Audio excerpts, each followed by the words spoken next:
इस बार तुम देखो हिंदी मीडियम का रिजल्ट कितना बढ़िया है। पहले फेज के बिना जो सेकंड फेज में कूदेगा उसकी कहानी खत्म है। ये जो 5 साल लोग 6 साल 8 साल बैठे हैं ना, ये वही लोग हैं जिन्होंने पहले फेज को महत्व नहीं दिया। बस यहीं पर 90% लोग संकट में आ जाते हैं, क्योंकि जो इस एग्जामिनेशन का कोर है वो आपने कभी सीरियसली लिया ही नहीं। ये 5 फेज को सिस्टमाइज करो अपने पास। पहला फेज, दूसरा फेज, तीसरा फेज और चौथा फेज। इतना कर लोगे तो अंडर 100 रैंक आ जाएगी। अगर इसको तुमने दुगना कर दिया 2000 और 20000 तो अंडर 10।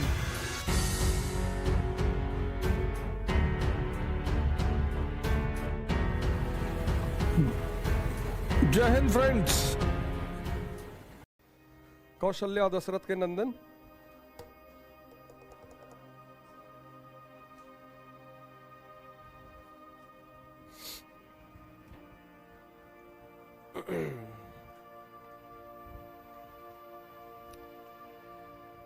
क्या सोच रही हो?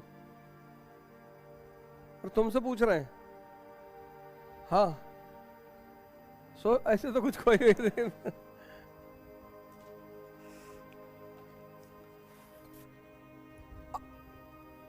जितने भी लोग तैयारी शुरू करते हैं सिविल सर्विस एग्जामिनेशन का जो कोर है, कोर वह है ह्यूमैनिटीज।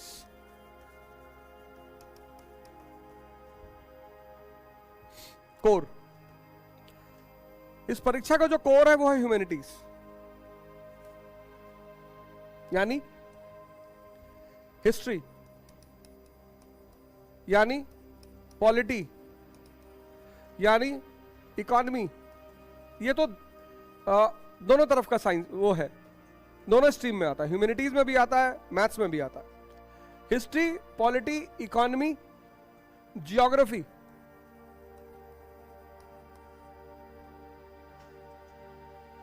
साइंस। साइंस अलग स्ट्रीम हो गया। अब 5 केंद्र हैं इसके, 5 में से 4 जो है वो ह्यूमैनिटीज के हैं। अब देखो इसकी तैयारी करने वालों के सामने क्यों इतनी चुनौती आती है। खासकर इस बार तुम देखो हिंदी मीडियम का रिजल्ट कितना बढ़िया है। मैं तुमसे बार बार कहता रहा कि मीडियम का एक्सप्रेशन, तुम्हारा जहां एक्सप्रेशन अच्छा है वहां तुम्हें नंबर मिलेगा। ये एक भ्रम बैठ गया था हिंदी मीडियम के लड़कों में कि हिंदी मीडियम का सिलेक्शन नहीं होता। ऐसा है ही नहीं। अब पहली दिक्कत क्या आती है कि ये एग्जामिनेशन का कोर ह्यूमैनिटीज है और आपने सिर्फ 10th तक पढ़ा है। मेजॉरिटी ने 10th क्लास तक आपने इसको पढ़ा है, वो भी इस हिसाब से पढ़ा है कि इसका जीवन में कोई इस्तेमाल नहीं है।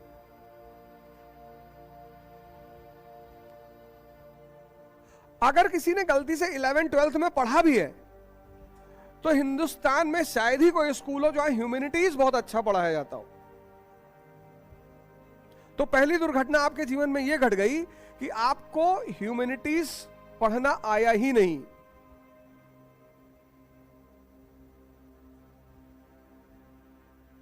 क्यों यहां 5-5 साल 10-10 साल लोगों को लगता है, क्यों ये चीज इतनी कठिन बन गई है? पहला बात यही है कि आपने कभी पढ़ा नहीं। 10th तक पढ़ा और 10th तक आपने इस तरह से पढ़ा कि सिविक्स, छोटी छोटी जो एनसीईआरटी की किताबें, इतने प्यारे प्यारे चैप्टर है उसमें। राइट टू इक्वालिटी चैप्टर है पूरा, इक्वालिटी के नाम से पूरा चैप्टर है, डेमोक्रेसी के नाम से पूरा चैप्टर है।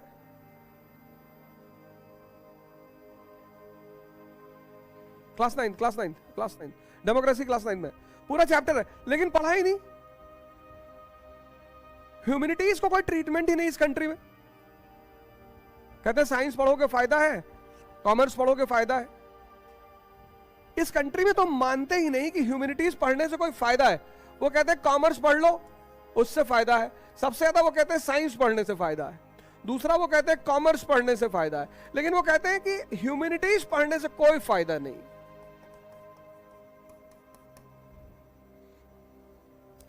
और इस एग्जामिनेशन का कोर है ह्यूमैनिटीज। बस यहीं पर 90% लोग संकट में आ जाते हैं, क्योंकि जो इस एग्जामिनेशन का कोर है वो आपने कभी सीरियसली लिया ही नहीं। अब ह्यूमैनिटीज क्यों पढ़ते? हिस्ट्री उठा लेते, हिस्ट्री। हिस्ट्री क्यों पढ़े? अब पढ़ने के दो तरीके हैं, एक जो हिंदुस्तान का तरीका है रटने का,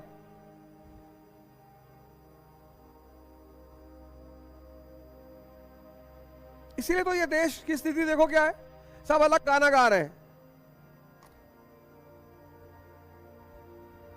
इस देश में हर आदमी अलग गाना गा रहा है, पता ही नहीं। मंदिर व्यवस्था की शुरुआत कब हुई? ऋग्वैदिक काल में। खाने को नहीं था तब, सबसिस्टेंस इकोनॉमी। अरे वैदिक काल से मंदिर है भैया, सबसिस्टेंस, भरण पोषण, अर्थव्यवस्था, वहां कहां मंदिर बनेगा?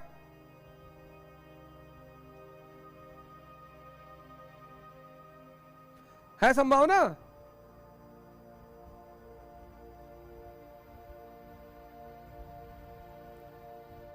तुम तो अभी 12th में हो ना, 12th कर लिया, अभी रिजल्ट आया तुम्हारा, पढ़ा ही नहीं। इस देश को ह्यूमैनिटीज पढ़ाई ही नहीं गई। पास्ट को पढ़कर प्रेजेंट का अवलोकन, इवैल्यूएशन। विभिन्नतावादी भारत को पहली बार किसने संभाला? अशोक ने। विभिन्नतावादी भारत को दोबारा किसने संभाला? अकबर ने। तो आज भी तो उसी तरह इस विभिन्नतावादी भारत को संभाला जा सकता है। मुगल काल की अर्थव्यवस्था पढ़ो, सन्नाटे में आ जाओगे। इतनी मजबूत ग्रामीण अर्थव्यवस्था थी।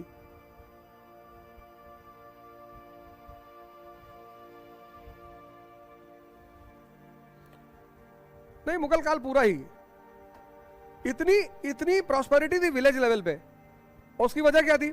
मुगलों ने एक बड़ा अच्छा काम किया। किसान उत्पादक भी है, कपास पैदा कर रहा है, लेकिन वो मुगल कह रहे हैं, मुगल संरचना ऐसी है सरकार की कि वो किसान से कह रहे हैं कि देखो तुम सिर्फ कच्चा माल मत बेचो, तुम चरखा रखो, सूत बनाओ, तो रॉ मटेरियल भी बेचो, मतलब तुम रॉ मटेरियल बेचो कपास, और तुम फिर सूत बेचो।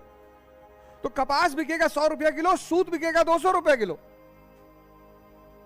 यानी किसान उत्पादक भी है, प्रोड्यूसर भी है।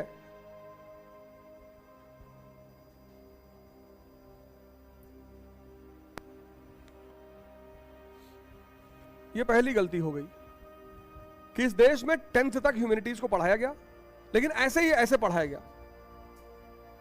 हिस्ट्री पढ़ना है, पास्ट को जानना है, पास्ट को जानकर प्रेजेंट का इवैल्यूएशन करना है, और फिर भविष्य की रूपरेखा तैयार करनी है। इसलिए हिस्ट्री पढ़ना है। इकोनॉमी क्यों पढ़ना है? अब इकोनॉमी जो आदमी नहीं समझेगा, आधुनिक अर्थव्यवस्था के 3 पिलर हैं। कौन कौन से?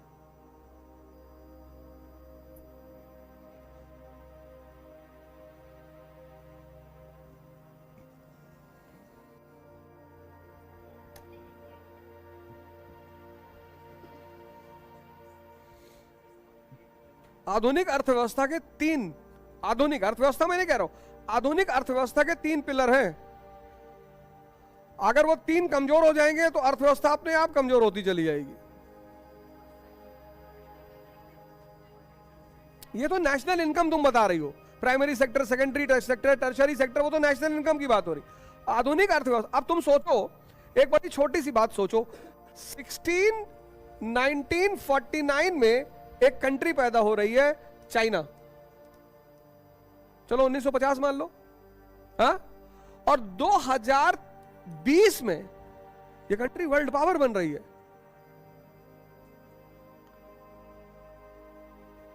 हम भी तो उसी के आसपास पैदा हुए, 1947 इंडिया।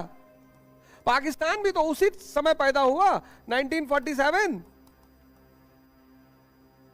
ये तीनों कंट्रियां एक ही साथ जन्म ले रही हैं। उसी परिस्थिति से गुजर रही हैं। पर तुमने अभी हिस्ट्री में 100 फ्लावर कैंपेन नहीं पढ़ा होगा, माओ का। पढ़ लोगे, सन्नाटे में आ जाओगे। 100 फ्लावर कैंपेन, फ्लावर, फूल फूल, 100 फ्लावर। 1871 में जर्मनी पैदा हुआ, 1871 में जर्मनी पैदा हुआ, और 1941 में 1914 में ब्रिटेन से पंगा ले रहा है। तो 1871 से 1941 तक कुछ तो किया होगा। कोई कंट्री ऐसी ताकतवर बन जाएगी?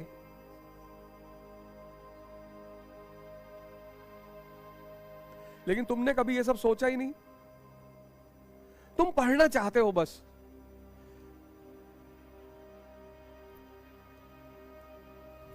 तुम सिर्फ पढ़ना चाहते हो।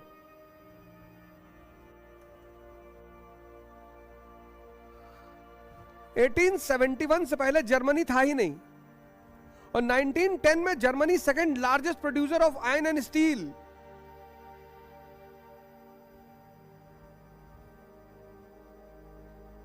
अठारह सौ 71 में जर्मनी देश बना।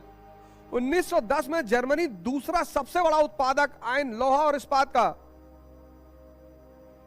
पहला यूएस, दूसरा जर्मनी, तीसरा ब्रिटेन।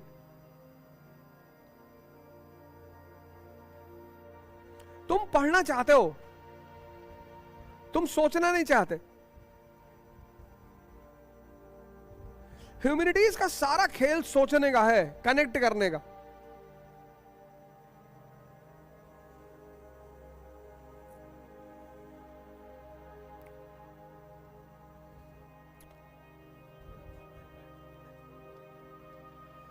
एटीन 67 में एक कंट्री पैदा हुई, जापान, और 1910 में world power, treaty of Portsmouth. ये देखो, ये 1871 में कंट्री पैदा हुई जर्मनी, 1910 में economic power in the world. 1867 में कंट्री पैदा हुई जापान, 1910 में world power, treaty of Portsmouth.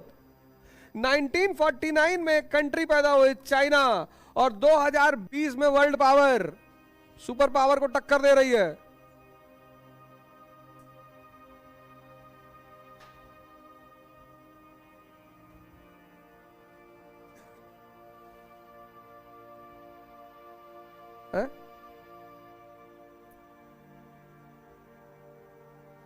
तो कुछ तो कॉमन होगा ना इन तीनों कंट्रियों में।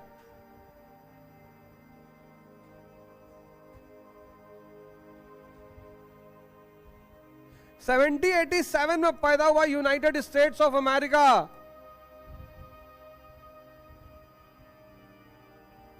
और 1945 में विश्व वैश्विक शक्ति।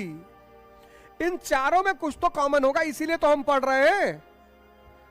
जब किसी अभी टॉपरों का रिजल्ट आया, काहे ढूंढ रहे हो उनको कि भैया कुछ बता दो हमको भी। ये टॉपर है, ये दो तो इंटरव्यू से बाहर हो चुके थे, लेकिन इंटरव्यू तक पहुंचे। ये इनका इंटरव्यू चल रहा है, राम जाने क्या होगा इनका। ये क्वालिफाई कर चुके इंटरव्यू। तो इन चारों कंट्रियों में जो पैदा हुई, ऐसे ही एक कंट्री पैदा हुई 1947 में, इंडिया।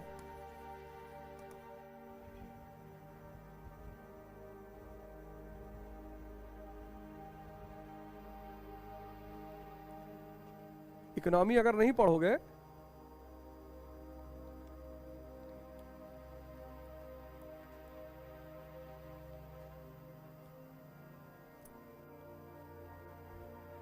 किस बैंक का सबसे कम एनपीए है हिंदुस्तान में?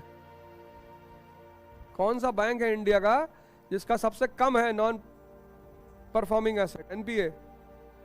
सबसे टॉप स्टेटस में कौन सा बैंक चल रहा है इंडिया का, प्राइवेट सेक्टर?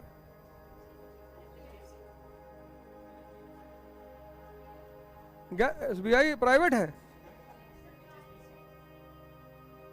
देखो, अभी तुमसे कह दूं सारा इस बार के बजट के हिसाब से सारे सेक्टर बना दो, इंडस्ट्री, कुछ ना बना पाओगे। तुमको पता ही नहीं, तुमको पढ़ना है बस, तुमको बस पढ़ना है। सोचना, बोले भाड़ में गया सोचना। तुम्हारी दिक्कत यही है, तुमको सिर्फ पढ़ना है।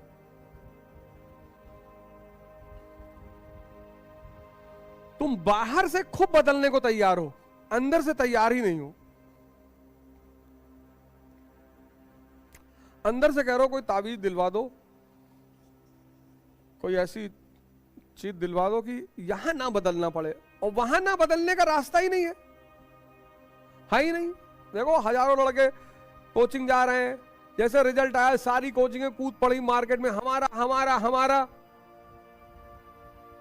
एक एक लड़के को 10-10 कोचिंग क्लेम कर रही है, हमारा। हम नहीं टॉप में, हमने कहा जो सिलेक्शन ले लिया वो मैं किसी को नहीं जानता।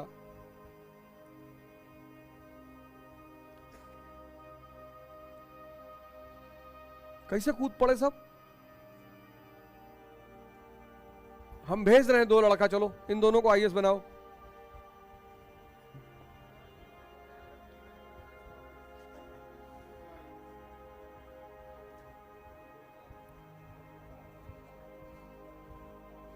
हो सकता है कुछ मंत्र वंत्र जिन्न पकड़े हो। अब हम क्या कर सकते हैं। अब देखो हम किसी पे कमेंट नहीं कर सकते ना, हो सकता है उसका कोई अपना तरीका हो, जिन उन पकड़े हो पेपर ऊपर निकाल लाता गारंटी तो लेना बिल्कुल बेवकूफी है, मतलब मेरी नजर में बेवकूफी है। बाकी कोई गारंटी ले रहा है वो अलग बात है, लेकिन मुझे नहीं लगता गारंटी ली जा सकती है, ऐसा नहीं किया सकता। इकोनॉमी,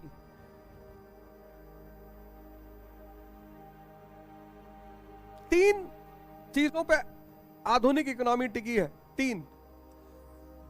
पहला बैंक्स, दूसरा स्टॉक एक्सचेंज, तीसरा मार्केट। ये 3 पिलर हैं आधुनिक इकोनॉमी के, और तीनों एक दूसरे से जुड़े हुए हैं।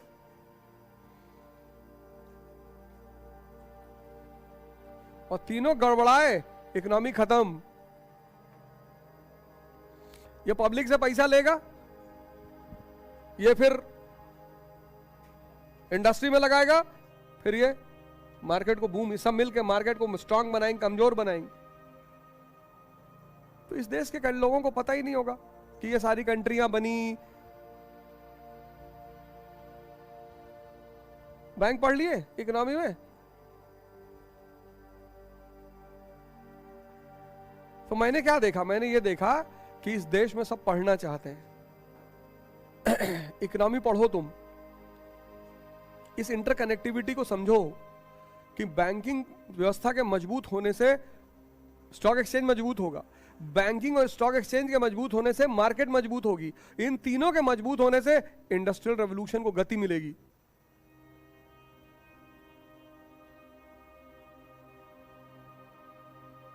तो पहला काम तैयारी में तो तुम लोग ये करो सारे लोग कि ह्यूमैनिटीज के सब्जेक्ट को पढ़ो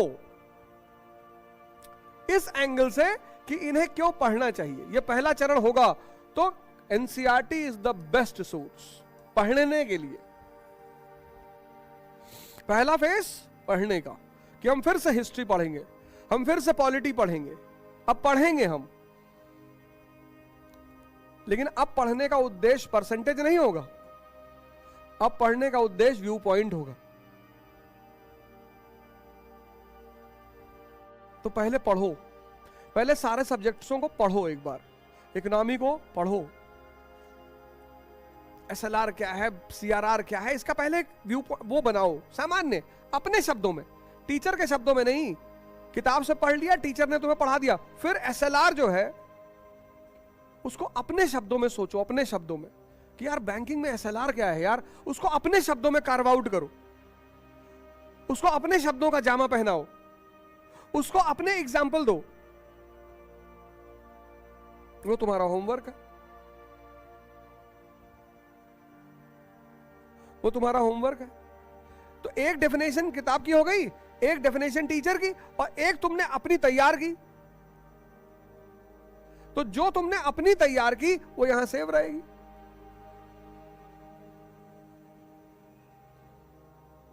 ये पहला चरण है, पढ़ो। पहले ह्यूमैनिटीज के सब्जेक्टों को पढ़ लो, हिस्ट्री, पॉलिटी, इकोनॉमी, ये सब, ज्योग्राफी पढ़ो।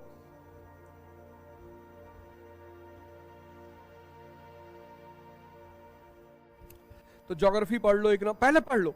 जब तुमने पढ़ लिया सबको, ये पहला चरण होना चाहिए। जब तुमने पढ़ लिया तब तुम्हारा दूसरा चरण शुरू होता है, सेकंड फेज।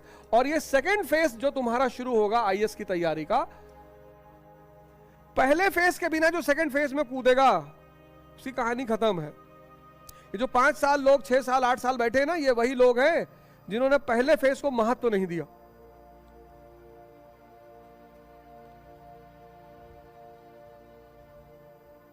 ये सेकंड फेज। अब जब तुम इकोनॉमी पढ़ रहे हो, पॉलिटी पढ़ रहे हो, तब तुम्हारी किताब क्या है? लक्ष्मीकांत। लेकिन ये अकेले काम नहीं करेगी, अकेले बेकार है, ये अकेले किसी काम की ही नहीं है। समझना इस बात को, अकेले लक्ष्मीकांत किसी काम की नहीं है। पढ़ते रहो जन्म भर।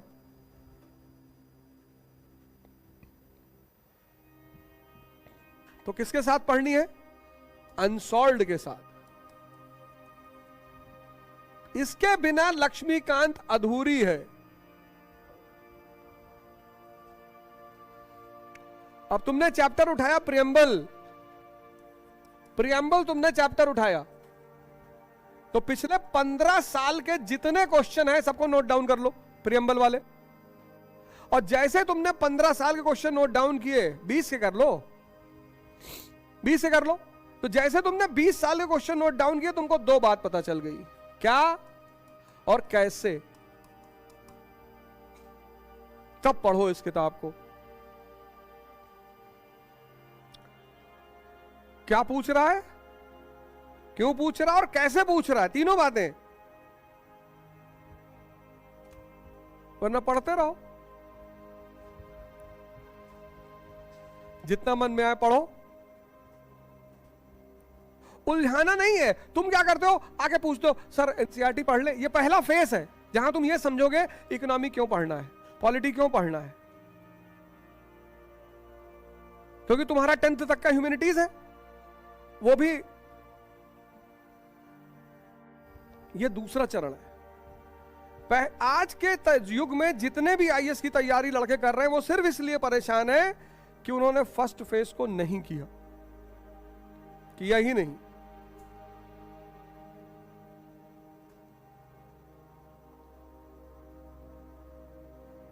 बताओ, जो आदमी फर्स्ट फेस नहीं करेगा, एक्सरसाइज शुरू करने से पहले वार्म अप कराते हैं ना, कि पहले बॉडी गर्म कर लो।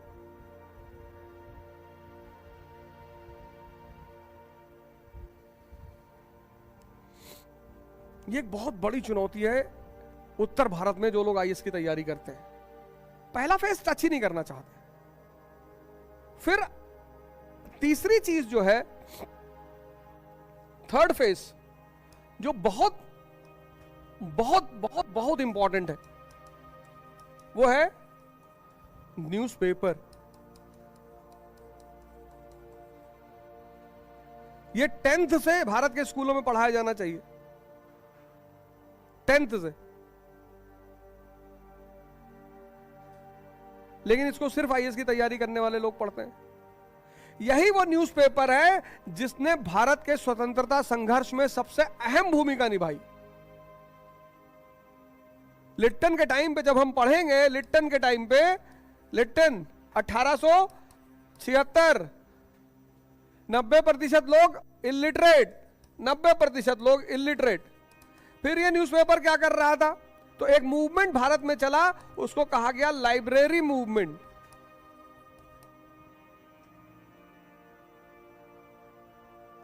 प्रत्येक गांव में, प्रत्येक विलेज में,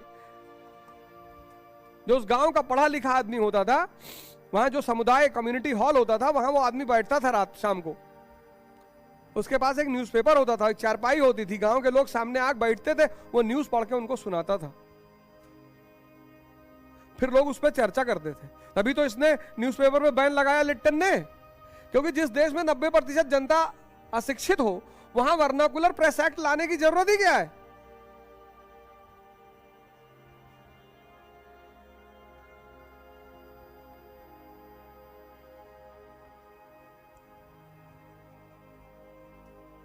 कितने समझदार लोग थे। यहां तो लड़का घूम रहा है चारों तरफ, सर न्यूज़पेपर कैसे पढ़े सर, कैसे मतलब।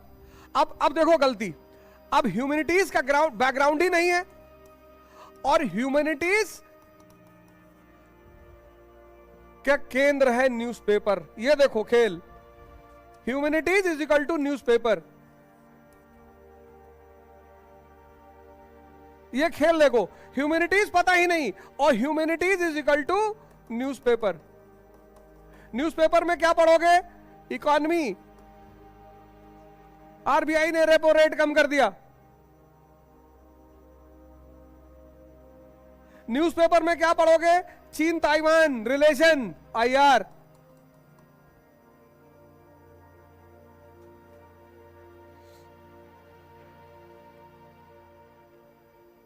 तुम लोगों से मैंने क्लास में पूछा था ना, यूक्रेन के बॉर्डर राष्ट्र बताओ, प्री में पूछ लिया इस बार, प्री में पूछ। इतना इंपॉर्टेंट क्वेश्चन एक साहब कर रहे हो, हमने आपने पूछा था, हमने ध्यान नहीं दिया। तुम्हारा ध्यान पता नहीं कहां है, और जहां है वहां भी नहीं मजा ले पा रहे हो। सबसे मजेदार बात क्या है कि जहां तुम्हारा ध्यान है, अगर वहीं तुम संतुष्ट हो जाओ तो भी बड़ी बात है, वहां भी तुम घोर असंतुष्ट हो। ना तुम खाने से संतुष्ट हो, ना तुम स्त्री से संतुष्ट हो, ना पुरुष से संतुष्ट, तुम दुनिया में किसी चीज से संतुष्ट ही नहीं हो। कर क्या रहे हो। ये देखो, ये humanities is equal to newspaper, और ह्यूमैनिटीज तुम्हारा माइनस में है।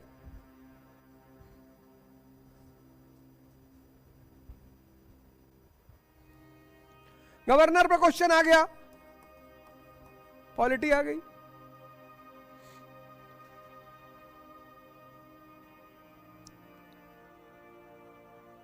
पूरा न्यूज़पेपर ह्यूमैनिटीज के सिवा कुछ है।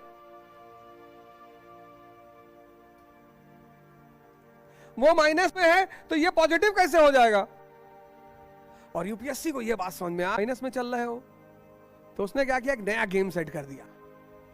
कहा सारे साल, पूरे साल में जो polity, economy, geography, IR, ecology से जो क्वेश्चन बने वहीं से बना दो क्वेश्चन, क्योंकि ये न्यूज़पेपर पढ़ ही नहीं पाएंगे, कोचिंग वाले ध्वस्त हो जाएंगे। क्योंकि जो पढ़ाया जाएगा क्लास में वो ट्रेडिशनल पढ़ाया जाएगा, water, ocean current, Humayun, Balban, फलाना, वहां से क्वेश्चन नहीं आएगा। लड़कों में विषाद पैदा हो जाएगा कि यार कोचिंग से कुछ आ ही नहीं रहा है।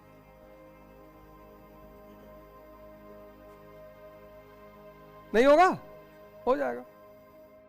तीसरा, जिसका पहला फेस माइनस में होगा उसका तीसरा फेस कभी पूरा ही। इसीलिए तो इस देश में न्यूज़पेपर में लोग क्या पढ़ते हैं, बलात्कार,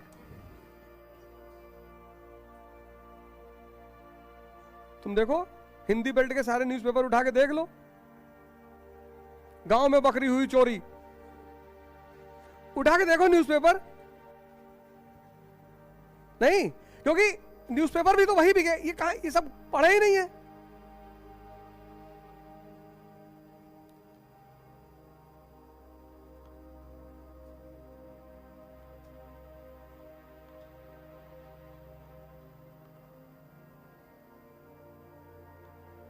चौथा फेस,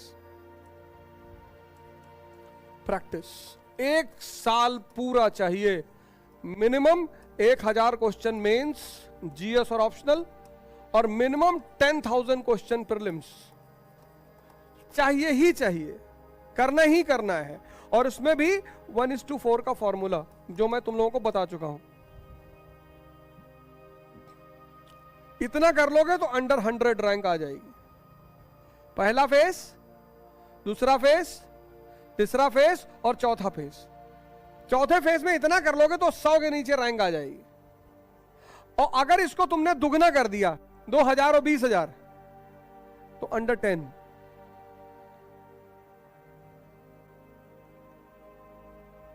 और पांचवा फेस जिसको तुम निग्लेक्ट ही नहीं कर सकते, फिफ्थ फेस, व्यक्तित्व, पर्सनालिटी।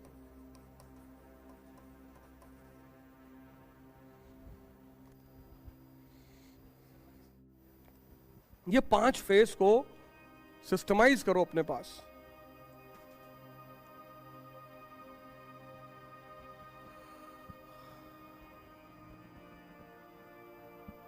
इस 5 चीजों को एकदम सिस्टमाइज कर लो।